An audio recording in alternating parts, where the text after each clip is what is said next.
Ia menatap Wali Paidi lama, lalu berkata, "Berhati-hatilah, hutan ini dijaga oleh penjaga putih. Ia bukan sembarang makhluk. Ia tidak suka pendatang yang masuk terlalu dalam. Sejak semalam, matanya telah mengawasimu." Assalamualaikum warahmatullahi wabarakatuh. Alhamdulillahirobbil alamin. Allahumma sholli ala sayyidina Muhammad wa ala alihi washabihi wasalim. Hari-hari berikutnya, desa hilir sungai yang berada di kaki Gunung Kerinci benar-benar mulai bernafas lega. Teror yang selama ini menekan dada para warganya seolah sirna terbawa angin. Tak ada lagi lolongan mengerikan yang membuat anak-anak bersembunyi di balik pelukan ibunya. Tak ada lagi bangkai ternak yang ditemukan dengan tubuh tercabik. Malam-malam kembali hangat dengan suara jangkrik dan desir angin pegunungan. Limbubu, pemuda yang dahulu dianggap aib karena menanggung kutukan leluhur, kini berdiri sebagai sosok yang justru dirindukan. Ia dianggap bukan lagi sebagai ancaman, melainkan sebagai penjaga desa. Banyak warga yang menyaksikan dari kejauhan, bagaimana sosok manusia harimau mengitari desa, menjaga dari harimau liar yang mencoba mendekat. Anak-anak kecil bahkan mulai bercerita dengan mata berbinar, Limbubu si harimau penjaga desa. Kutukan yang dulu menjadi belenggu, kini menjadi berkah. Semua itu tidak terlepas dari sentuhan Wali Paidi, dengan kelembutan hati, mampu menundukkan amarah, dengan menuntun mereka yang tersesat. Kepala adat, yang dahulu juga sempat menjadi manusia harimau, dan meneror desanya, kini telah bertaubat. Ia kembali dirangkul oleh warganya. Tak sedikit air mata haru yang jatuh, ketika ia memohon ampun di hadapan Allah, dan sesama manusia.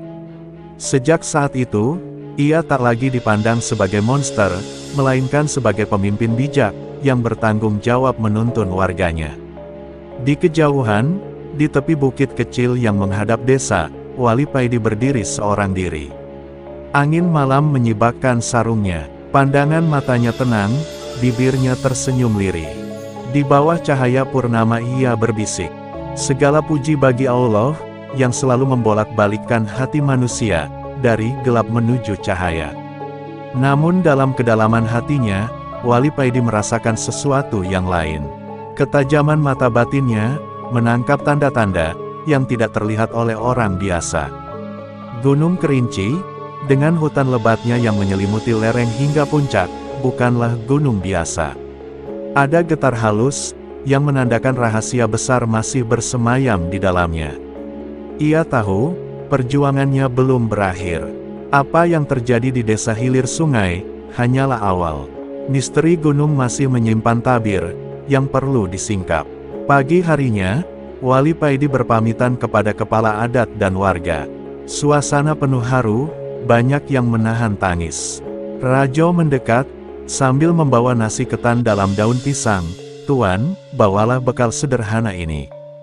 Jangan pernah biarkan dirimu lapar dalam perjalanan." Limbubu dengan perlahan mendekat dan berkata, "Tuan, biarkan aku ikut bersamamu." Namun Wali Paidi menepuk bahunya lembut, "Tidak, Limbubu. Engkau kini adalah penjaga desa ini. Desa ini membutuhkanmu." Kepala adat menunduk dalam-dalam, suaranya berat, "Nak, hutan itu bukan sembarang rimba. Di sanalah para leluhur kami dulu mengikat perjanjian dengan makhluk gaib." Wali Paidi tersenyum, "Tidak ada kekuatan yang lebih besar dari Allah. Selama kita bersandar padanya, maka seberat apapun, jalan akan dibukakan." Dengan langkah mantap, ia meninggalkan desa, menyusuri jalan setapak, yang membawa ke arah hutan rimba Gunung Kerinci. Semakin ia melangkah jauh, suara burung dan hewan malam berganti dengan kesunyian yang dalam. Udara semakin dingin, kabut tipis merayap di antara batang pohon yang tinggi menjulang. Di tengah perjalanan, ia merasakan hawa ganjil. Angin seakan membawa bisikan, daun-daun bergoyang tanpa sebab, dan aroma harum bercampur anyir menyusup ke inderanya. Wali Paidi menghela napas panjang, lalu duduk bersila di atas tanah, melantunkan ayat-ayat suci. Suaranya menggema, melingkupi hutan, menyingkirkan hawa gelap yang menyelimuti. Namun, samar-samar dari balik pepohonan, tampak bayangan sedang mengawasinya. Sepasang mata merah menyala di kegelapan, menatap tajam. Bukan binatang biasa, melainkan makhluk yang sudah lama mendiami hutan itu. Wali Paidi berbisik sejenak. Bismillah. Hutan Gunung Kerinci belum selesai bercerita. Perjalanan Wali Paidi baru saja dimulai. Langkah kaki Wali Paidi menapaki jalan setapak yang sunyi, menembus rimba raya Gunung Kerinci. Udara dingin menusuk kulit, kabut tipis melayang di antara batang-batang pohon raksasa. Hutan itu bagaikan lautan hijau yang tak bertepi, penuh dengan misteri dan rahasia yang tak terjamah manusia biasa. Di balik setiap semak dan akar, seperti ada mata yang mengintip, menimbang-nimbang keberadaan pendatang yang asing. Wali Paidi hanya berbekal sarung batik, baju hitam sederhana, serta peci hitam di kepalanya. Tak ada rasa gentar dalam hatinya, meski ia tahu hutan Kerinci bukanlah hutan sembarangan. Suasana semakin mencekam, ketika matahari mulai condong ke barat. Sinar jingga menembus sela-sela daun lebat, namun semakin lama cahaya itu meredup, digantikan bayang-bayang hitam, yang makin pekat. Dari kejauhan, terdengar suara lolongan panjang. Bukan lolongan anjing, melainkan auman berat harimau, yang bergema di antara lembah.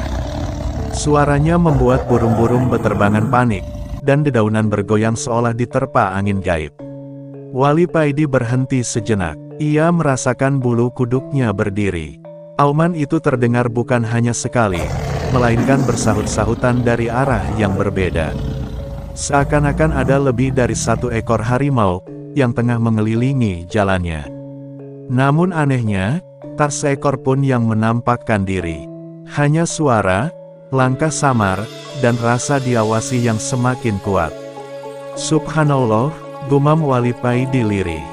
Hutan ini hidup, setiap batang pohon seperti punya mata, setiap angin membawa bisikan. Ia terus berjalan, menembus jalur setapak yang semakin menanjak. Pepohonan semakin rapat, sinar matahari hampir tak menembus. Suasana berubah muram. Di beberapa titik, ia melihat bekas cakaran besar di batang kayu, seolah menandakan wilayah kekuasaan seekor predator. Ada juga jejak kaki besar, menyerupai tapak harimau, tapi ukurannya lebih besar dari biasanya. Langkah Wali Paidi tak goyah, sambil membaca ayat kursi dalam hati. Tiba-tiba, dari balik pepohonan, matanya menangkap kilatan cahaya merah.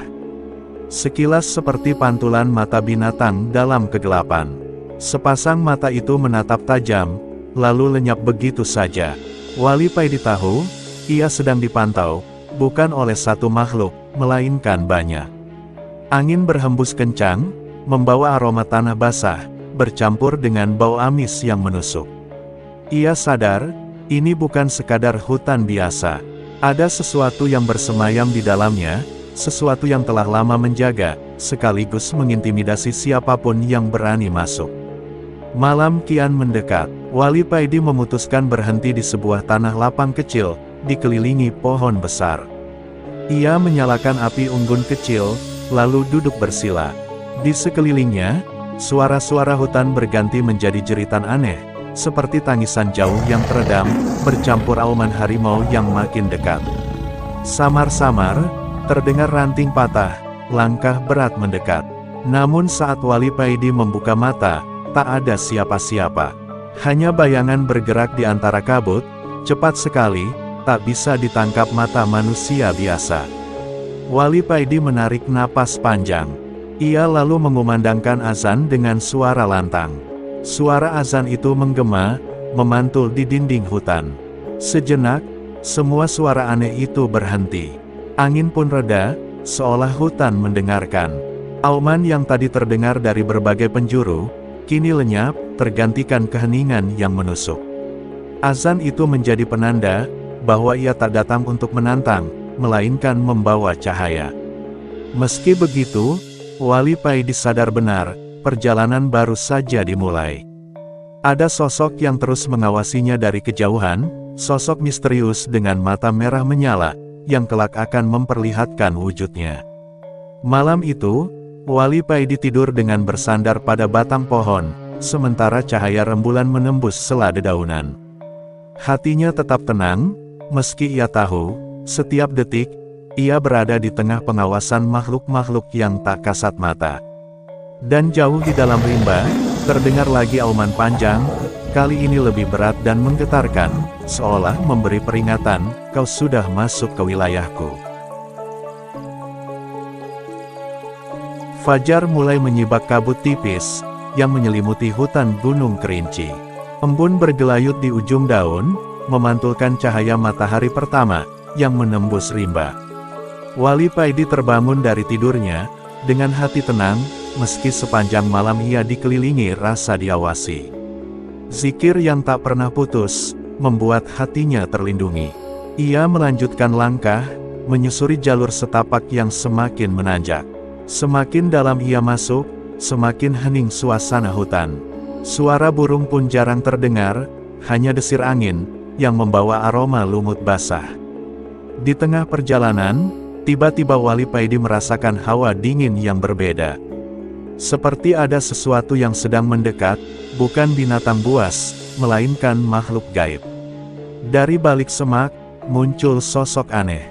Tubuhnya pendek, hanya sebahu anak kecil, sekitar 80–130 cm. Badannya gemuk, dipenuhi bulu abu-abu yang kusut. Rambut hitam sebahu tergerai berantakan. Tapi yang paling mencolok adalah sepasang mata merah menyala, menatap tajam dengan aura tua. Meski tubuhnya menyerupai anak usia 3–4 tahun, wajahnya keriput dan muram, seperti kakek renta yang menyimpan rahasia panjang.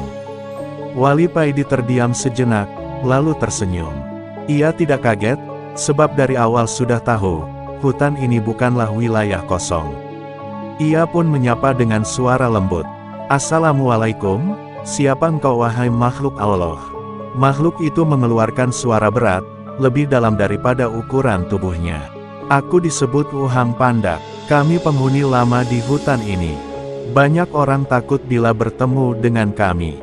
Wali Paidi mengangguk pelan. Ia bisa merasakan, meski wujudnya menyeramkan, makhluk ini tidak membawa niat jahat. Lalu apa maksudmu menemuiku? Tanya Wali Paidi. Uhang Pandak mendekat, langkahnya berat meski tubuhnya pendek. Ia menatap Wali Paidi lama, lalu berkata, berhati-hatilah, hutan ini dijaga oleh penjaga putih. Ia bukan sembarang makhluk, ia tidak suka pendatang yang masuk terlalu dalam. Sejak semalam, matanya telah mengawasimu. Wajah Uhang Pandak tampak gusar. Ia melanjutkan, banyak manusia yang masuk, hilang tak kembali. Ada yang tersesat, ada yang ditelan hutan. Semua itu karena ulah penjaga putih dan pengikutnya. Mereka menjaga gunung ini dengan kesetiaan, tapi juga dengan kengerian. Wali Paidi menarik napas dalam, lalu menunduk sebentar, lalu ia berkata tenang. Terima kasih, Uhang Pandak. Peringatanmu adalah bagian dari kasih sayang Allah. Aku tidak datang untuk menantang siapapun. Aku hanya seorang musafir biasa. Jika penjaga putih benar ada, biarlah Allah yang menentukan, apa yang akan terjadi antara aku dan dia. Uhang Pandak terdiam, matanya merahnya meredup, suaranya lirih seperti berbisik. Engkau berbeda dari manusia lain. Biasanya manusia lari ketakutan saat melihatku. Tapi kau justru memberi salam. Itu yang membuatku menghormatimu. Namun ingat, jangan pernah meremehkan penjaga putih. Ia bukan makhluk biasa. Setelah berkata demikian, sosok Uhang Pandak perlahan mundur, lalu tubuhnya menyatu dengan kabut. Sekejap mata, ia menghilang begitu saja, seakan tak pernah ada. Hanya bau tanah basah, dan bekas tapak kaki kecil yang tertinggal di tanah. Wali Paidi berdiri tegak, menatap arah kabut lenyap. Dalam hati ia berzikir, Hasbunallahu wa ni'mal wakil. Ia tahu, pesan itu bukan sekadar omong kosong. Penjaga putih memang sedang mengawasinya, sejak ia menjejak hutan. Hari itu, perjalanan terasa lebih berat. Setiap langkah membawa perasaan asing, seakan bayangan putih selalu mengikuti dari balik pepohonan. Sesekali terdengar suara gemerisik, namun saat ia menoleh, hanya semak yang bergoyang. Di kejauhan, samar-samar tampak sosok besar berkelebat, namun lenyap sebelum bisa terlihat jelas. Wali Paidi tidak mempercepat langkah, ia justru semakin menenangkan diri. Baginya, perjalanan ini adalah ujian. Ia harus melewati setiap tanda, setiap peringatan, dengan hati yang teguh. Sebab ia yakin, di balik hutan kerinci yang menyeramkan, Allah menitipkan hikmah besar yang harus ia temukan. Langkah Wali Paidi semakin jauh, masuk ke dalam perut hutan Gunung Kerinci. Jalur setapak yang semula jelas, kini makin samar, tertutup dedaunan gugur dan akar-akar besar, yang melintang seperti ular raksasa. Hutan di sekitarnya, bagai dinding hijau yang rapat, membuatnya seakan berjalan di lorong panjang tanpa akhir. Udara kian lembab, kabut tipis merayap dari sela batang pohon, naik perlahan hingga menyelubungi hampir seluruh pandangan. Setiap kali Wali Paidi menoleh, ia hanya melihat kabut putih yang bergulung, menelan segala bentuk. Rasa asing menyeruak di dadanya, bukan sekadar sunyi, melainkan tekanan yang membuat bulu kuduk berdiri. Ia berhenti sejenak, nafasnya teratur, zikir tak henti berputar di lidahnya. Namun telinganya menangkap sesuatu, suara napas berat, panjang, dan dalam. Suara itu tidak jauh, seperti keluar dari dada makhluk besar, yang menyimpan amarah. Wali Paidi menoleh ke kanan, lalu ke kiri. Hanya kabut. Ia melangkah beberapa langkah, dan suara itu ikut bergerak, mengikuti irama pijakannya. Semakin jauh ia berjalan, semakin jelas suara itu terdengar, disertai geraman lirih, mirip harimau, namun ada getaran aneh, yang membuat dada ikut berdebar. Masya Allah, Wali Paidi bergumam, pelan namun tegas. Tiba-tiba dari kejauhan, di antara pepohonan tinggi, muncul sepasang mata merah menyala. Muncul hanya sebentar, lalu menghilang lagi, meninggalkan bayangan putih berkelebat cepat. Sekilas tubuhnya besar, tegap seperti manusia, namun gerakannya lincah bak binatang. Hutan mendadak hidup, burung-burung yang sedari tadi senyap, terbang dengan sayap berisik, jerit mereka bercampur dengan suara gemerisik daun. Kabut kian pekat, dan suara oman terdengar, kali ini lebih jelas, lebih berat, hingga tanah di bawah kaki Wali Paidi terasa bergetar. Wali Paidi menghela napas dalam. Ia tahu, ini bukan sekadar binatang liar. Ia melangkah hati-hati. Di tanah, terlihat jejak kaki besar.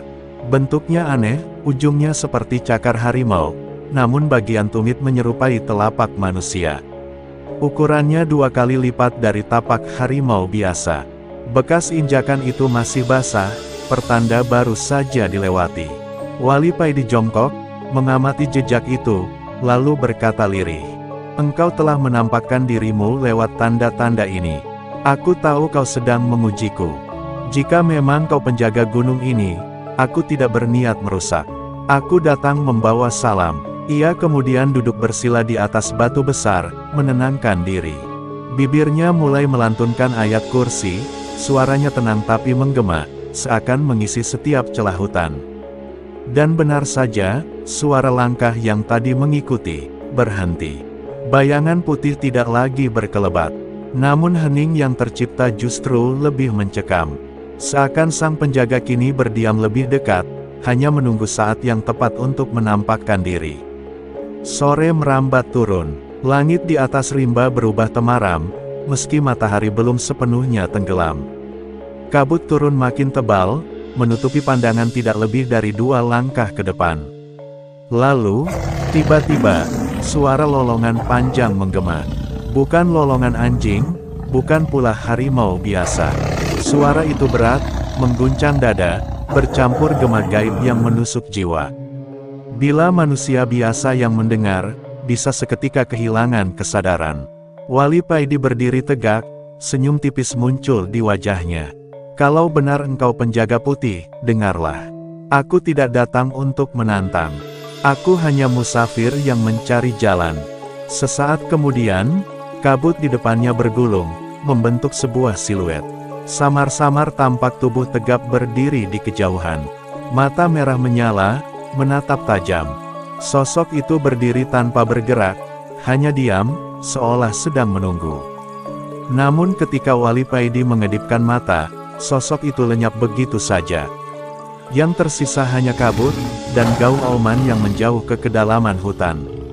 Malam pun tiba, menutup perjalanan hari itu, dengan misteri yang semakin pekat. Wali Paidi tahu, bayangan itu belum selesai. Malam nanti, sosok itu mungkin akan datang lebih dekat, bahkan mungkin menampakkan wujud aslinya. Langkah-langkah Wali Paidi semakin dalam memasuki rimba Gunung Kerinci. Suasana malam hutan itu terasa berbeda. Awan gelap perlahan merayap menutupi langit, suara serangga semakin keras, dan hawa dingin menusuk tulang. Semakin ia berjalan, hutan seperti berubah wajah, pepohonan tumbuh rapat, dengan akar-akar yang menjuntai bagaikan ular, dan bau tanah lembab bercampur dengan aroma kemenyan, samar-samar tercium dari arah yang tidak jelas. Tiba-tiba, Wali Paidi merasa seperti ada suara bisikan lirih memanggil namanya.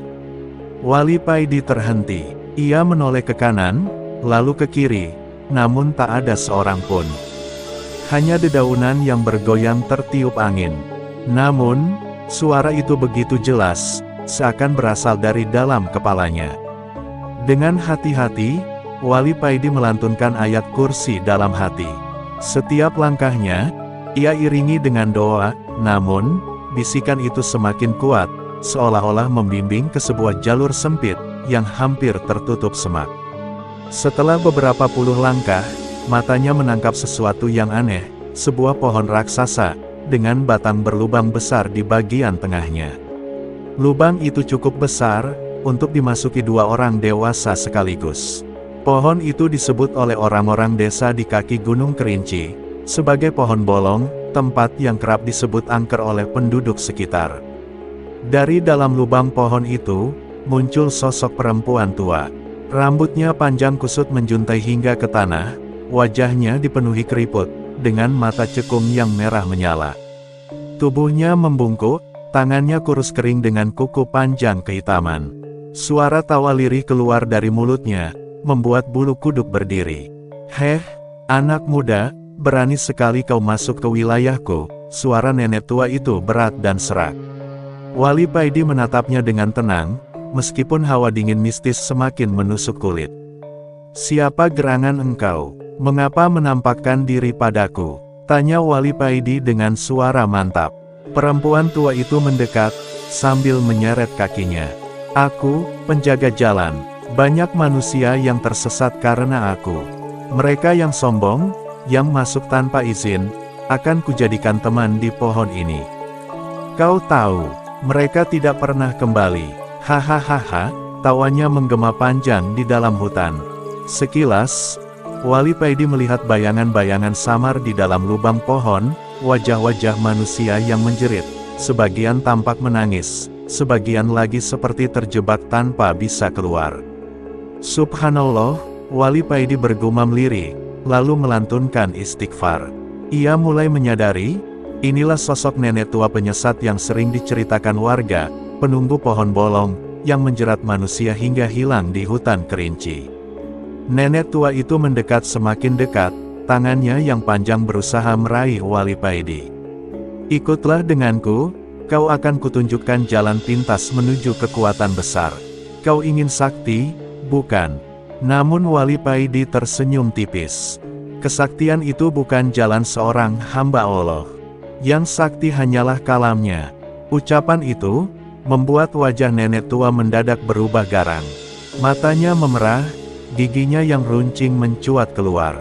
Ia berteriak nyaring, hingga daun-daun berguguran, "Berani kau menentangku?" Sekejap, udara di sekitar pohon itu berubah panas. Namun Wali Paidi tetap tenang. Ia duduk bersila, lalu membaca ayat-ayat suci dengan suara lantang. Suara lantunan Al-Quran memecah keheningan hutan. Nenek tua itu pun mundur, wajahnya berubah ketakutan, meski tetap mencoba bertahan. Cahaya ini membakarku, teriak sang nenek tua. Wali Paidi terus melanjutkan bacaannya, hingga sinar lembut bagaikan cahaya rembulan turun, menyelimuti sekitarnya.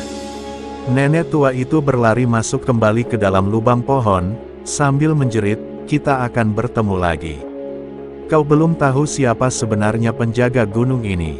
Setelah itu, suasana kembali hening. Pohon bolong tetap berdiri megah, tetapi auranya tidak lagi segelap sebelumnya. Wali Paidi menghela napas dalam, bersyukur kepada Allah. Ia sadar, ini baru awal dari ujian panjang di hutan kerinci.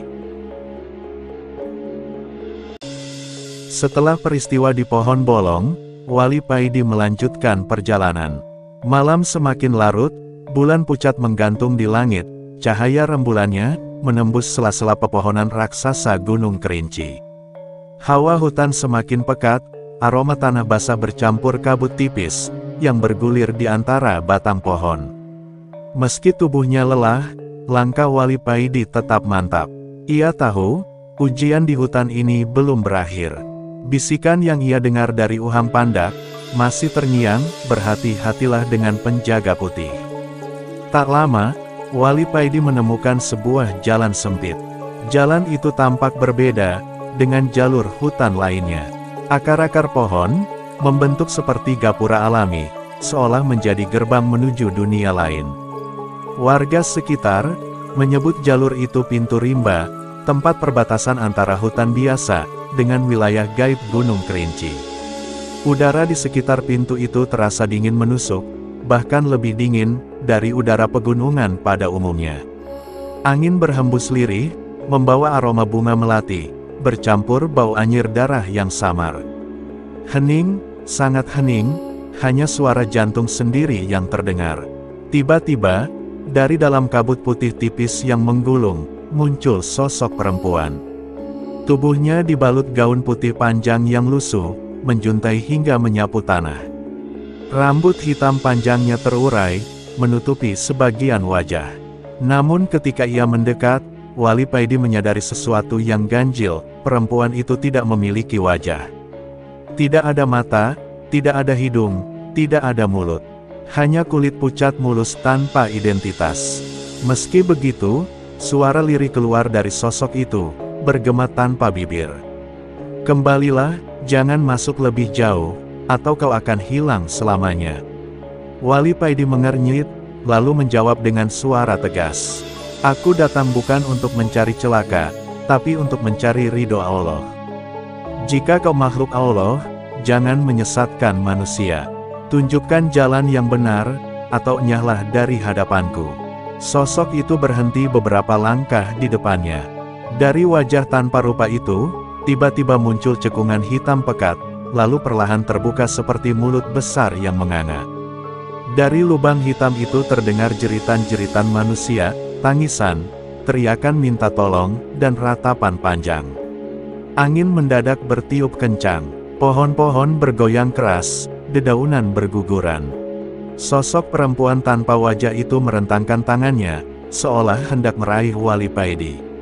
Seketika, kabut menebal, dan dalam kabut itu, bermunculan bayangan samar manusia, yang berjalan linglung, sebagian merintih, sebagian lagi terikat seperti tawanan. Wali Paidi sadar, ini adalah tipu daya jin penyesat. Mereka menampakkan wajah manusia yang hilang di hutan, agar ia ragu dan goyah. Dengan penuh keyakinan, ia melantunkan surah Al-Ikhlas. Suara lantunan surah Al-Ikhlas itu bergema kuat, menghantam kabut pekat. Sosok-sosok samar itu mulai berteriak, tubuh mereka meleleh seperti asap. Sosok perempuan tanpa wajah pun mengerang, tubuhnya bergetar hebat. Dari wajah tanpa rupa itu, lubang hitam semakin melebar, mengeluarkan teriakan panjang, "Tidak! Ini wilayahku, kau tak boleh melewatinya." Namun Wali Paidi tak berhenti. Ia mengangkat tangannya, berdoa memohon perlindungan, lalu membaca ayat kursi dengan penuh kehusyukan. Cahaya lembut seakan keluar dari bacaan itu, memancar di sekitar tubuhnya, menembus kabut pekat. Sosok perempuan itu menjerit panjang. Gaun putihnya sobek, tubuhnya memudar, lalu hancur, menjadi kepulan asap hitam, yang terhempas angin. Kabut yang menyelimuti pintu rimba pun, berangsur menghilang, menyisakan jalan setapak yang lebih jelas di hadapan Wali Paidi. Udara kembali normal, meski keheningan masih terasa berat. Wali Paidi menundukkan kepala, bersyukur. Alhamdulillah, hanya dengan pertolonganmu, ya Allah, aku bisa melewati ujian ini. Kini ia tahu, pintu rimba sudah terbuka. Jalan berikutnya akan lebih berat, karena dari sinilah wilayah inti hutan gaib Kerinci dimulai. Di dalamnya, menunggu ujian yang jauh lebih besar, harimau gaib, dan sang penjaga putih yang telah disebut sejak awal. Langkah Wali Paidi semakin dalam menembus rimba Gunung Kerinci. Malam kian pekat, kabut turun menutupi jalur hutan, dan hawa dingin merambati kulit. Dari kejauhan, terdengar sayup-sayup lolongan aneh, bercampur dengan desir angin, yang melintasi pucuk-pucuk pohon. Wali Paidi berdiri sejenak, menarik napas panjang sambil bersikir. Ia merasakan bahwa sesuatu sedang menunggunya. Tiba-tiba, semak di sekitarnya bergoyang. Dari balik kegelapan, mata-mata merah bermunculan satu demi satu. Lalu sosok-sosok harimau hutan keluar, dengan geraman rendah. Tubuh mereka besar, bulu kuning belang hitam tampak berkilau, diterpa cahaya rembulan, yang menembus sela-sela pepohonan. Mereka mengepung Wali Paidi, berputar-putar, mengitari tempat sang wali berdiri. Setiap langkah kaki harimau itu, membuat tanah bergetar. Urat leher mereka menegang, taring-taring panjang terlihat jelas. Satu ekor harimau melompat ke depan, cakarnya terjulur hendak merobek dada Wali Paidi. Namun dengan tenang, Wali Paidi menangkisnya, disertai bacaan ayat kursi. Seketika, harimau itu terpental ke samping, menggeram kesakitan. Namun, harimau-harimau lain tidak gentar. Justru semakin buas, mereka menerkam dari berbagai arah. Wali Paidi bergerak gesit, tubuhnya menari, memukul tanah, mengibaskan udara, setiap gerakannya diiringi doa dan zikir. Suara takbir meluncur dari lisannya, membuat serangan harimau-harimau itu buyar seketika. Gema auman menggetarkan hutan, membuat burung-burung malam berhamburan. Sementara Wali Paidi tetap berdiri teguh, wajahnya tenang, sorot matanya penuh keyakinan. Lalu, bumi seperti berguncang. Dari kejauhan, terdengar auman yang jauh lebih besar, lebih panjang, dan lebih mengguncang daripada auman para harimau biasa. Pohon-pohon besar bergoyang, dedaunan berjatuhan, kabut terbelah oleh hembusan angin, yang datang bersama suara itu. Para harimau yang tadi menyerang mendadak berhenti, mereka menunduk, seolah menyambut kedatangan penguasa mereka. Dari balik kegelapan, muncul sosok besar yang membuat udara seolah membeku. Dialah penjaga putih, tubuhnya menjulang tinggi, namun dipenuhi bulu belang putih hitam, yang berkilau samar di bawah cahaya bulan. Kepalanya adalah kepala harimau, dengan taring panjang menyeringai. Matanya merah menyala, tangannya panjang dengan cakar tajam berkilat. Ia mengenakan celana hitam lusuh, sobek di beberapa bagian, menambah kesan liar dan menakutkan. Dengan satu langkah, tanah bergetar. Ia mengaum, suara itu menggema memecah kesunyian hutan, membuat jantung siapapun yang mendengarnya berdegup ketakutan. Para harimau liar di sekitarnya merunduk, seakan tunduk pada penguasa sejati mereka. Penjaga putih menatap Wali Paidi, lalu menggeram. Manusia, berani sekali kau menembus wilayahku. Sejak berabad-abad aku menjaga gunung ini, dan tak seorang pun boleh mengusiknya. Wali Paidi berdiri tegap, menatap tanpa gentar. Aku bukan pengusik, aku hanya seorang musafir. Jika engkau benar penjaga, engkau pun hanyalah makhluk Allah. Raungan keras menggema. Dalam sekejap, penjaga putih melompat, cakarnya terjulur hendak mencabik. Dengan kecepatan yang luar biasa, Wali Paidi menahannya. Benturan dahsyat terjadi, antara pelindung gaib Wali Paidi, bertemu dengan cakar tajam. Ledakan suara menggema, membuat debu dan dedaunan beterbangan. Pertarungan pun dimulai. Penjaga putih menyerang dengan cakaran beruntun, tubuhnya lincah meski besar. Gerakannya cepat seperti bayangan, setiap serangannya mampu merobek batang pohon besar. Wali Paidi hanya menangkisnya, bergerak tenang, setiap langkahnya diiringi zikir. Ketika cakaran hampir mengenai tubuhnya, Wali Paidi merunduk, lalu menghantamkan tangannya ke tanah. Dari hentakan itu memancar cahaya putih, membuat penjaga putih terpental beberapa langkah. Namun ia tidak roboh, justru bangkit lebih buas. Tidak ada manusia yang bisa mengalahkanku. Raungnya, aku bukan mengandalkan diriku sendiri, jawab Wali Paidi tenang. Aku bersandar hanya kepada Allah.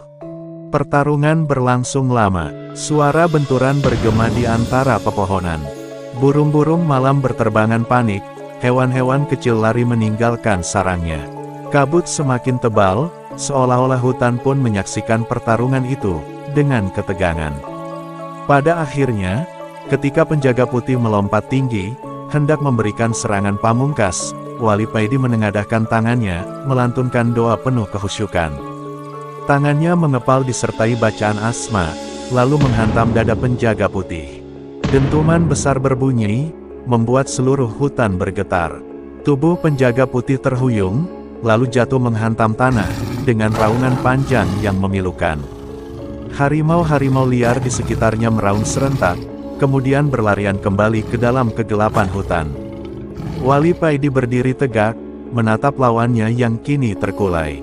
Ia masih berusaha bangkit dengan mata merah menyala, namun sorotnya mulai meredup. Pertarungan itu belum benar-benar berakhir, sebab masih ada rahasia besar yang akan terungkap. Tanah basah hutan kerinci bergetar, setelah tubuh besar penjaga putih terhempas ke tanah.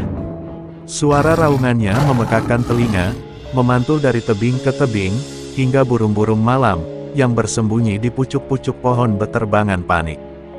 Dari balik kabut, sisa-sisa harimau liar yang tadi mengepung, kini tercerai-berai, berlari meninggalkan arena pertempuran, seakan tunduk pada takdir yang baru saja ditetapkan. Wali Paidi berdiri tegak, wajahnya teduh meski keringat membasahi dahi. Matanya menatap penjaga putih, yang masih meringis kesakitan. Tubuh besar bercakar itu bergetar, seolah-olah tabir keangkuhannya mulai terkikis. Dengan suara berat bercampur parau, penjaga putih berkata, "Wahai manusia, kau berbeda dengan yang lain. Siapakah kau sebenarnya?" Wali Paidi menunduk sebentar, lalu menjawab lirih namun mantap. "Aku hanyalah hamba Allah, sama seperti engkau, makhluk ciptaannya. Jika engkau penjaga, maka jagalah sesuai amanah, bukan dengan menebar teror." Mendengar itu, penjaga putih terdiam lama. Sorot matanya yang merah menyala, kini berangsur redup, berganti dengan tatapan sendu. Dengan nada lirih ia mulai bercerita, "Ketahuilah, aku bukan sekadar jin. Aku adalah penjaga gaib gunung ini. Dahulu kala, para leluhur desa di kaki Gunung Kerinci datang padaku. Mereka mencari kekuatan, meminta kesaktian, untuk melindungi tanah mereka dari ancaman luar, perampok, penjajah, dan orang-orang jahat yang hendak merusak desa. Aku memberinya ilmu manusia harimau, agar mereka bisa menjaga kehormatan, dan tanah leluhur mereka." Ia menunduk, suaranya bergetar. Pada awalnya, mereka benar-benar menjaga desa. Mereka melindungi orang-orang lemah, mereka menyingkirkan penjahat. Namun seiring waktu, manusia berubah. Kesaktian membuat mereka sombong. Mereka mulai menggunakan ilmu itu untuk balas dendam. Mereka membantai ternak warga yang berselisih dengan mereka. Mereka mencelakai saudara sendiri. Bahkan, ada yang membunuh dengan keji, hanya demi kepentingan pribadi. Wajah penjaga putih menegang. Mereka terkutuk. Setiap kali mereka berubah menjadi manusia harimau, mereka kehilangan kesadaran. Mereka tidak lagi bisa membedakan musuh atau saudara. Mereka hanya menjadi makhluk buas, meneror siapa saja yang ditemuinya. Kutukan itu menurun, dari generasi ke generasi, hingga anak cucu mereka pun menanggung akibatnya. Mereka bisa terbebas, ketika kembali menjadi makhluk penjaga. Wali Paidi mengangguk pelan, hatinya tersayat mendengar kisah itu. Begitulah tabiat manusia, ketika tidak lagi menjadikan Allah sebagai tujuan. Penjaga putih terisak. Berabad-abad aku menjaga hutan ini, kini terperangkap dalam sumpah dan kutukan tersebut, akibat ulah manusia angkuh. Wali Paidi melangkah mendekat, dan berkata dengan lembut, "Ketahuilah, rahmat Allah lebih luas. Engkau masih bisa menjaga. Hutan ini bisa tetap aman, karena engkau menjadi pelindung yang tulus." Mata penjaga putih membesar, lalu menutup perlahan. Ia mengangkat wajahnya ke langit, mengaum sekali lagi, bukan auman kemarahan, melainkan jeritan pelepasan. Seluruh hutan bergetar, kabut tebal yang menyelimuti seolah terangkat, udara menjadi lebih ringan. Dari balik pepohonan, binatang-binatang liar muncul, rusa, kijang, dan burung-burung malam, seakan turut menyaksikan momen itu. Penjaga putih, menundukkan tubuhnya dalam-dalam kepada Wali Paidi. "Kini aku pun juga terbebas dari kutukan itu, berkat engkau, dan akan kembali menjadi penjaga hutan ini. Aku akan mengawasi dari kejauhan, melindungi hutan gunung ini." Wali Paidi tersenyum tipis. "Jagalah amanahmu. Ingatlah, setiap kekuatan sejati berasal dari Allah." Seusai berkata demikian, penjaga putih berbalik. Tubuhnya perlahan diselimuti kabut putih, lalu lenyap ke dalam rimba, meninggalkan kesunyian. Wali Paidi tersenyum lega, misteri hutan Gunung Kerinci, kini telah membuka tabir. Ia tahu, kisah ini belum berakhir, karena setiap langkah perjalanannya, selalu menuntun pada rahasia baru, yang perlu untuk diungkap.